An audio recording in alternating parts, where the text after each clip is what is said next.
These miracles defy all logic, but they happened. When science had no answers, faith delivered the impossible. True stories that will restore your belief in God's power.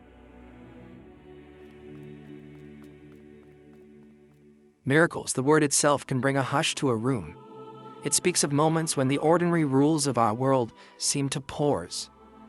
These are not just grand, earth-shattering events. Sometimes a miracle is a quiet whisper. It is a prayer answered in an unexpected way.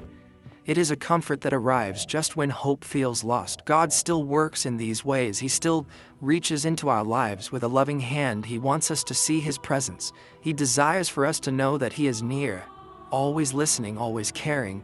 Think of a time you felt completely alone. Perhaps you faced a mountain too high to climb, or a valley too deep to cross. In those moments, the idea of a miracle might feel distant, yet it is often in our deepest need that God chooses to show His power. He doesn't do it to impress us with grand displays. He does it to remind us of His love. He does it to draw us closer to Him. These divine interventions are like signposts. They point us toward a heavenly Father who cares deeply. They tell us that we are never truly on our own journey, for He walks with us. So what is a miracle? It is God's fingerprint on the canvas of our lives. It is a moment when His will intersects with our world in a visible, tangible way. Imagine the scene. Jesus and His disciples are in a boat. They are crossing the Sea of Galilee. A fierce storm suddenly arises. The waves crash over the sides. The boat fills with water. These were experienced fishermen. They knew the dangers of such storms. Fear gripped their hearts. They felt helpless. They thought they were going to die. Jesus, however, was asleep in the stern. He was resting peacefully. The disciples were panicking. Jesus was at peace, trusting in His Father's care. Even in the midst of the tempest, the disciples, in their terror, finally woke Jesus. "Teacher, don't you care if we drown?" they cried out. Jesus woke up. He stood. He looked at the raging wind and the tumultuous waves. "Quiet. Be still," He commanded. And instantly the wind died down. The waves became calm. A great stillness settled over the water. The disciples were utterly amazed by this display of power. They asked each other, "Who is this? Even the wind and the waves obey Him." This story from the Bible, found in the Gospel of Mark chapter 4, is more than just an account of a weather event. It's a beautiful illustration of Jesus' power over the storms in our lives. Let me share a story from more recent times, a story that echoes the miracles of old. There was a young woman named Sarah. She was diagnosed with a very aggressive illness. The doctors gave her a grim prognosis. They said there was little they could do. Her family and friends were devastated, but Sarah and those who loved her were people of deep faith. They believed in the power of prayer. They believed that God could still perform miracles. So they began to pray earnestly. They prayed day and night. They asked God for healing. They asked for His intervention. Sarah went through many difficult treatments. She grew weaker. Her hope sometimes flickered, but her community of faith never stopped praying. They held prayer meetings. They sent messages of encouragement. They reminded her of God's promises. One evening, as Sarah lay in her hospital bed feeling particularly low, she prayed a simple prayer. "Jesus," she whispered, "if it is your will, please heal me. I trust you." She felt a sense of peace wash over her. A few weeks later, Sarah went for her routine scans. The doctors were astonished. The illness had significantly receded. They couldn't explain it medically. Sarah knew what had happened. It was an answer to their persistent, faith-filled prayers. Sarah's story became a beacon of hope for many. It reminded them that even in the darkest of times, God is listening, He is able, and He still performs miracles for those who call upon His name. What is the common thread that runs through the story of Jesus calming the storm? It is the powerful element of faith. In the boat, the disciples were terrified, but even in their fear, they turned to Jesus. He showed them His power, inviting them into deeper faith. Sarah and her community also demonstrated profound faith. They held on to hope, trusting in His goodness and power.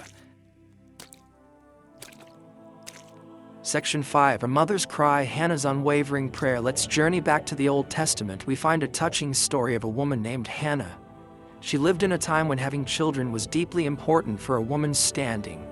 But Hannah was barren. She longed for a child with all her heart. Year after year she went to the temple with her husband, and year after year her heart ached with unfulfilled desire. Her rival, Peninnah, who had children, would provoke her cruelly. This added to Hannah's deep sorrow and distress. She wept bitterly and could not eat. One year, during their visit to Shiloh, where the tabernacle was, Hannah was in deep anguish. She went to the temple to pray. She poured out her soul to the Lord. She wept and prayed fervently. She made a vow to God. She promised that if He would give her a son, she would dedicate him to the Lord's service all the days of his life. Eli, the priest, saw her lips moving but heard no sound. He thought she was drunk, but Hannah explained her sorrow. She told him she was pouring out her heart to the Lord. Section 6. The fringe of his garment, a touch of desperate faith. Consider another powerful story from the Gospels. It's about a woman who had suffered for 12 long years. She had an issue of blood, a condition that made her ritually unclean. This meant she was an outcast. She couldn't participate fully in community life. She couldn't worship in the temple courts with others. Imagine the loneliness, the shame, the desperation she must have felt. She had spent all her money on doctors, but instead of getting better, she only grew worse. Her situation seemed utterly hopeless from a human perspective. Then she heard about Jesus. She heard about His miracles of healing. A tiny seed of hope began to sprout in her weary heart. She thought to herself, "If I can just touch His clothes, I will be healed." This wasn't a demand. It was a statement of desperate faith. She believed that even the smallest contact with Jesus, or even with something He wore, carried enough power to heal her. She pressed through the crowd. It must have been difficult for her, weak as she was, and considered unclean. People would have avoided her. Finally, she reached Him. She stretched out her hand. She managed to touch the fringe of His garment. Section 7. Angels unawares, a traveler's unexpected rescue. Let's consider a more contemporary, though perhaps less documented type of story that many believers share. These are moments of divine protection or provision that seem to come out of nowhere. Imagine a missionary, let's call him David, traveling alone on a remote, dangerous road in a foreign land. He was carrying funds for an orphanage, a significant amount of money. He knew the risks. He had been warned about bandits in the area. As darkness began to fall, his old vehicle broke down miles from the nearest village. He was stranded. David prayed. He asked God for protection. He committed his situation into God's hands. He felt a sense of unease, but also a deep-seated trust that God was with him. After some time, he saw headlights approaching. A large, rugged-looking truck pulled up beside him. Several imposing men got out. David's heart pounded. He thought this was surely the end. He expected to be robbed or worse. He silently prayed for God's mercy and intervention, bracing himself for whatever might come next. Section 8. The heart of the matter. Prayer is the pathway. In every story we've explored, from the Sea of Galilee to Sarah's hospital room, from Hannah's temple plea to the woman reaching for Jesus' cloak, and David on that dark road, there is a common shining element. That element is prayer. Prayer is the pathway to divine intervention. It is the way we communicate our needs, our fears, our hopes, and our faith to our Heavenly Father. It is not a magic formula. It is a conversation. It is a relationship. It is an acknowledgement that we need help beyond our own capabilities. Prayer is our way of knocking on heaven's door. Jesus Himself encouraged this. He said, "Ask and it will be given to you. Seek and you will find. Knock and the door will be opened to you." Matthew 7:7. This is a direct invitation. It's an encouragement to bring our requests to God. When the disciples were in the storm, their cry to Jesus was a prayer. When Sarah whispered her plea for healing, it was a prayer. Hannah poured out her soul in prayer. The woman with the issue of blood acted out her prayerful faith. David's silent plea was a prayer. Prayer combined with faith creates a powerful connection. Faith is the belief that God hears. Section 9. Your open invitation. The promise in asking.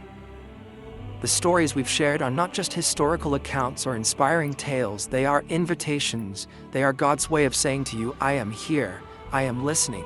I care about what you are going through." The same God who calmed the storm, who healed Sarah, who answered Hannah, who restored the bleeding woman, and who protected David, is your God too. His power has not diminished. His love has not faded. His desire to intervene in the lives of His children is just as strong today as it was centuries ago. You may be facing your own storm right now. Perhaps it's a storm of illness or financial worry. Maybe it's a storm of loneliness or a relationship that feels broken beyond repair. You might feel like the disciples in the boat, tossed by waves of fear. Or like Sarah facing a daunting medical report, you might feel the deep ache of an unanswered longing like Hannah, or the desperation of a long-term affliction like the woman who reached for Jesus. Whatever your situation, God sees you. He knows your heart. He understands your pain. The promise of Jesus still stands. Ask, and it will be given to you. This is not a guarantee that you will get everything you want exactly when you want it. God is not a cosmic vending machine. He is a loving Father who knows what is best for us.